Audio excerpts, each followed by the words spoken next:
Hello everyone, David here. I wanted to make a bit more of a long-form video this time about my game Home Detective, which is a mixed reality game, and it kind of brings this crime scene into your living room and blends it with your own environment and lets you explore it in a very natural way. I think it's a cool concept, and you can play it right now on Quest 2, Quest Pro, and hopefully later in the year, Quest 3. So I've talked a lot about the features before, but never really talked about exactly how they work or how I make it. So that's the point of this video, and let's go. Okay, the first thing to talk about is probably just the overall structure of the game. I develop it in Unity, and I've got kind of a number of scenes. And the main scene is kind of got all the core stuff, like the camera rig and various managers for managing, like the state, the user interface, various system functions, the music, stuff like that. And then each case that you play in the game is a new scene. So level 1, 2, 3, 4 are each separate scenes, and I've got level 4 loaded at the moment. And this is a new case, actually. It's a double homicide set in an office, and you have to figure out why these two people have been killed, Anya and George. And if you're wondering what these grey statues are, these are kind of spawn points for Steve, who's like your helper. And these are the possible points he might appear at any time. And he's got multiple spawn points so that he will appear in a nice place, and he's got options as well so that he doesn't appear too close to you or too far away. So he'll sort of pick one whenever you find a new clue. One thing that's new to this level is the Ragdoll Physics for the characters. So when you pick up a character's hand, you can then let it drop, and the whole arm will drop in a kind of realistic physics-driven way, and the arm and the hand will all collide with objects in the scene. So it will hit like the side of the chair, and it can hit their own body and kind of fall off, and then come to a rest. It's a little bit different to how level 2 worked, because the hands always fell straight onto the floor. Now they've got to like fall and hang. And the way this works, I'll just step into one of the characters, George here. The way this works is I've got the arm and hand bones here, and what I do is I find the upper arm, and then I've put this script called Inverse Kinematics on it, and I actually found this script online, modified it a little bit to add kind of limits so it couldn't be twisted too much. But yeah, it's a really nice little script, and you set it up with kind of an elbow target so that it faces in mostly the right way, and then it does all of the positioning of the elbow and the rotation of the shoulder for you. You just move this hand target, and what I do with the Oculus integration is I say the hand target is like a grabbable object that you can move around with the interactors, whether it's your controllers or your hand tracking, and then so the hand target follows that object. What I've had to do a little bit differently here is use inverse kinematics for when you're grabbing it and moving it around, but then swap it to using a rigid body and character joints when you let go. And that way they fall kind of like a ragdoll would, but just in the shoulder. So the way I've done that is the rest of the body doesn't have any character joints on it. It just starts at the upper arm, and then the upper arm, the forearm, and the hand all have character joints. And it's important that they have rigid bodies and colliders and stuff, but you also have to make sure that each character joint is linked to the previous joint. So the hand is linked to the forearm, and the forearm is linked, or connected, I should say, to the upper arm. And that way it knows kind of like its own hierarchy of how things connect. And that's a really nice effect now. And you can lift up one of the character's hands and then let it drop, and it falls quite realistically. I mean, I know it's not perfect, but it's a pretty cool effect, especially when you see it happen in virtual reality and you're really like grabbing it with your hands. So that's new. You can still kind of like inspect the head as well, and there's a little clue as well. There's like some foam on the mouth, but I don't want to give too much away. So that's kind of a little interesting tidbit for you. If you're wondering what these red squares on the ground are, or the red outlines, they are basically the play area that I'm working to. So what I'm saying is that this inner red square, which is 3 meters by 2 meters, I've said that's where all of the important stuff can be manipulated. So basically no clue or interactable object will ever be outside of that 3 by 2 meter minimum requirement. Sometimes I push it right to the edge, so like the detective tools are sort of right on the edge here of the right-hand side, and things like the stapler are like right in the corner here. But basically, it means if you have that 3 meter by 2 meter available, you will be able to reach everything without any trouble. The outer red outline is kind of the hard limit for where anything may appear. That's to make sure that objects don't appear behind people's walls in the real world, or if you're playing the game in kind of pure VR mode, I've got my own little virtual living room, and I want everything to fit nicely in there and not intersect with the walls or various other props that I've got in that virtual living room. So that just makes sure that every level is playable and every level fits into the play area that I've designated for it. So that's it. That's level 4. Pretty pleased with how that's turned out. I've just pushed it last night, so that's ready to play. This is level 3. As you can see, there's all sorts of stuff over the floor. This is like a bank heist. One thing I was really pleased with on this level was getting the stenciling working. So these objects, I'll just move them out of the way, were hiding a stencil tunnel. And the cool thing about this is that it would appear as if it's kind of inside your own floor. So if you look at it from the side, it kind of just looks like, nothing. But if you actually peer into it, it actually looks like a tunnel. And that's so that the player's own floor will kind of clip it in this area. And yeah, this is done with stenciling. So what I do is I have a number of different objects. I have like a stencil area, which is just a cylinder, and that writes to the stencil buffer and says, we're doing stencil stuff here. And then the sewer pipe, which is actually the tunnel part itself, has its own shader on it, which says I can only draw where it's been stenciled that I'm allowed to draw. And then there are also some rocks that have the same kind of shader. Actually, the trickiest part of this was just making it play nicely with depth testing so that any other object would correctly occlude it, but also objects that were both in the stencil buffer as well would also occlude each other. So I had to make sure I got the render order sorted and also enable depth testing at the right time and depth right. But yeah, I eventually got all that fixed, and I think it looks really cool in VR. Let's just have a quick look at level 2. Yeah, so here's level 2, and that's Debbie on the ground there. She used a slightly earlier version of my pickup tech. It's still the same tech for actually like doing the inverse kinematics, but I've now added joint limitations to her hands. She doesn't need to do the Ragdoll Physics though, because the hand targets that you move around just fall directly onto the ground, so they can be IK all the time. And yeah, I was pretty pleased with this level. I think it just sort of fits into the play area quite nicely. There's a lot of interactable objects, especially once you go like rummaging through these cupboards, and some nice incidental clues like what you can read on the calendar. So there you go, that's levels. The next thing I want to talk about is how I make my characters. So I make all of my characters with Character Creator 3. Now 4 is out, but I expect to keep working with 3 for a while because it kind of has all the features I need for now. Yeah, this is Steve. Pretty pleased with how he turned out. I was going for a kind of shabby chic look with him. What I tend to do is I start with one of the base characters that they have available, and then I might buy some clothes or other assets on the Reallusion content store and then add them to my character. So for example, for Steve, I think I had to go and find him like a casual suit so that I could find like an open jacket and a tie. And I wanted him to be wearing like a suit, but with trainers, he's that kind of guy. I spent some time looking for some like nerdy looking glasses for him, but I could never quite find the ones that were right. So they're actually turned off in game. And one thing I had to do was I had to make him quite a bit shorter than the default character as well, because the one I started with was like 6.5 foot tall. So just made him a bit shorter so he's kind of like more like average height. I don't want him towering over the players because that would be like quite intimidating. And yeah, and then got him looking right in Character Creator. One thing you can do if you want to do a bit of an optimization is select any item of clothing and then go to the Hide Body Mesh tool.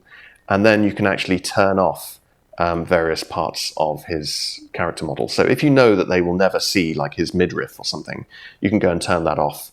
and then that saves a few polys, because you can then choose to not export that part of the mesh. So that's pretty handy. So one pretty big optimization you can make is by converting them to a game base, and that reduces the poly count and makes some other simplifications. I've been holding off doing that because I kind of want my characters to look really good, and in case I port to a more powerful system in the future, I want those source assets to be good. They're using up a lot of space in the package, and they are taking a lot of polygons to render them, but I'm going to hold off for as long as I can on that front. And yeah, we'll see how it goes. But once you've got your character set up right, you then want to export an FBX and make sure you set it for Unity 3D and export the mesh and motion so that you get the rig. I don't think you need to embed textures, but you do want to tick this delete hidden faces, which just removes those parts of the mesh you chose to hide earlier. And then hit export, and then you can load that into Unity, and it works pretty much straight away. I've then used some animations on Mixamo. So I uploaded my FBX there and then downloaded the animations and set up an animation controller. But that's probably going a bit deeper than I planned to today. So if you want me to do like an even deeper dive on characters and animation, please leave me a comment and I'll be very happy to do that.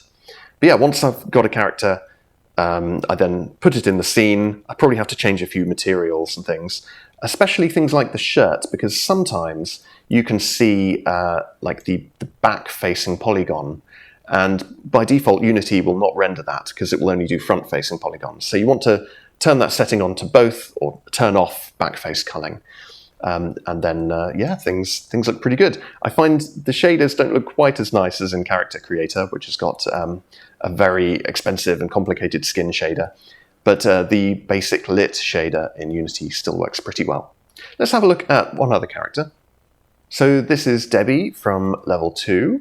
Yeah, so I started with one of their characters and then modified her a bit. Mostly kind of changed the clothes, actually. What I wanted was some kind of jacket that you could kind of open up and look for clues inside. And it does actually reveal a clue when you lift one side. And yeah, there's a few other things that I had to buy from the Reallusion store. But yeah, what I usually have to do is find clothes that match the environment. Usually people are wearing something that doesn't quite suit whatever level I'm trying to make. So in the case of Debbie, she was in her own flat. So I just wanted to make something that was kind of like, that looked good, but still looked quite casual and like you would wear inside your own house. So yeah, that was the challenge there. With the jacket in particular, I had to make quite a lot of changes to allow the character to interact with it. So let's just switch to Blender. And so what I did was I actually exported the character and then imported just the jacket into Blender. Well, as you can see, I've imported the character, but then turned off all of the other meshes here. And then set up blend shapes. So I've got a jacket open left and right blend shape, and you can see that's done that. And I had to do this myself, and I'm not really a 3D artist, I'm a programmer mostly, but I did brave Blender and figure out how to do this blend shape, and it just involved moving all of the vertices out quite painstakingly, and then in Unity attaching an object down here at the base that activated the blend shape when you moved it. Yeah, it was a little bit fiddly to get it all right, but that's how the jacket works. That was probably the most time-consuming single feature of the game, so I'll probably do it quite sparingly. But I think it's really cool when you can like really inspect a body for clues and try and piece together the crime that way. Once a character is in Unity, it needs quite a few more scripts. So, you know, apart from the inverse kinematic stuff, I've also got my own character script, which kind of handles like how that character interacts in dialogues and says their lines. And also some of them hold a data pad, so they've got to know about where that is on their rig. And also they have, you know, various sound sources. But one script that's been really useful to me has been this Salsa Lip-Sync and also kind of like basic animation package. So what Salsa does for you is you can give it audio files and it will then do all of the lip sync for you. But it can also do kind of like the character gaze direction and also blinking. and also do some automatic expressions. So the great thing is it works really nicely with Character Creator 3. You can kind of drop a character in, and it'll like it's called a one-click setup. But you use the Character Creator 3 one click, and then it just sets up your character, and you can basically then just tweak a few things, and it's ready to go in game. So as you can see, like Jennifer can have various expressions. Let's see if I can trigger some of these. Yeah, so that's brow up. Can I go a bit closer? Focus. What does this look like? Just a slight tense of the eyes there. Cheek raise. You can configure them exactly how you want, and you can add loads more. But yeah, they just kind of activate some of the blend shapes in the face, so that you can add a little bit of personality when they're speaking their lines. And I think that's really important. One thing I've changed that I think is really useful is the affinity for when they look at you. So I've set my affinity for 0.75, and that means that they'll look at you 75% of the time when they're speaking to you, which I think is quite natural. It would be really weird if they were maintaining eye contact all the time or looking at something else. Sometimes I override that and tell Steve to look at a specific clue that you're investigating, and that's quite nice as well. That kind of brings me on to the dialogue system. So level 3 was quite heavy with kind of set-up dialogues, actually. And the way I do this is I have this thing called a dialogue scene. And this consists of a number of lines, and I kind of configure it. It's almost like, creating your own little play. But I've got the characters here that have a line, and then they might have some specific animation. So there's actually some silence to start, and then Jessica appears using the typing animation. And then Steve appears and has this awkward animation. And then this is Commissioner McBraid, and he speaks his line, and then Steve, is arguing with him using the hand gesture animation, and he's told to look at McBraid. So you get this quite basic system where you can just tell it specifically, this character needs to look at this one while doing this animation, and you can make them appear and disappear at different times. And I can make this a bit more complicated if I need to, but for now this does, it gets me quite a lot for my money, and I can set up quite an interesting dialogue that plays out in front of you. So yeah, that's in level 3 if you want to see that actually in action. So the next thing I want to talk about is the script, and you may or may not be surprised to discover that I do have a full script for the game, and this is kind of how I write it, actually. This is my writing process. So before I really write any code for a new level, I actually go and write what people will say to you and what the various reactions from some characters are. So this is actually from the very beginning of the game. I just wanted to make sure that I understood what Steve was saying and how the player would react, and what happens at these points. And I find it easier to do it this way because then I've got all the lines ready to go. I can kind of start to visualize it in my head. And then when I start recording the lines myself, I can just do them all in one go. And well, that's the aim anyway. Sometimes I have to go back and revisit things, but at least I can get a lot done at once when I finally get ready to record it. So as you can see, level 3, this is the dialogue with Steve and Jessica at the beginning. And then these are kind of the specific reactions to finding one thing. So if they don't see the loose floor tiles for a certain time, you get this little reminder and this little like quip between Jessica and Steve just talking about why are there loose floor tiles around. So hopefully that will guide the player to kind of start lifting them up and seeing what's under them, i.e. the tunnel. So that's the script, but I do have like a full subtitle system in the game. So all of those strings, the text, had to be pulled out of there and then put into this database, which has got all of the English and then the other languages, all in a big spreadsheet, basically. And I had to give each one a key. which kind of triggers it when it plays the audio file in-game. And also the subtitle system listens for that key and then shows that bit of text, depending on which language you're in.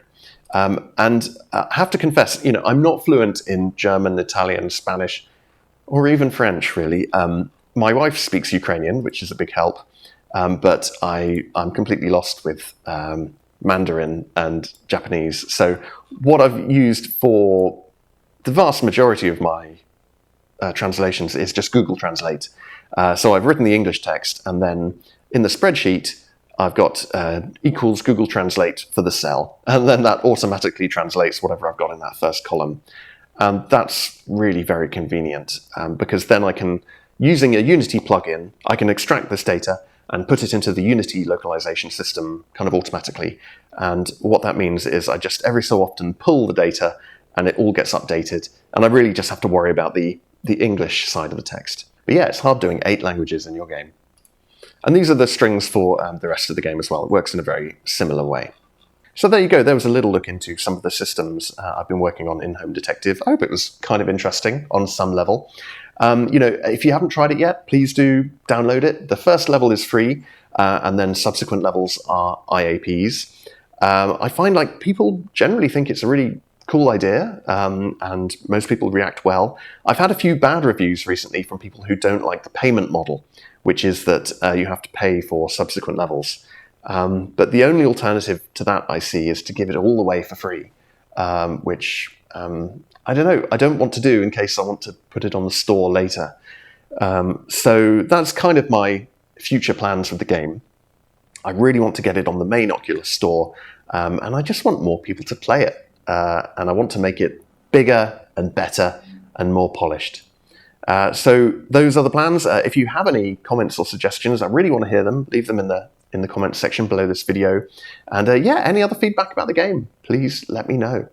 Okay, that's it. Please like this video, and you can help me out by subscribing to my channel as well. Okay, see you next time.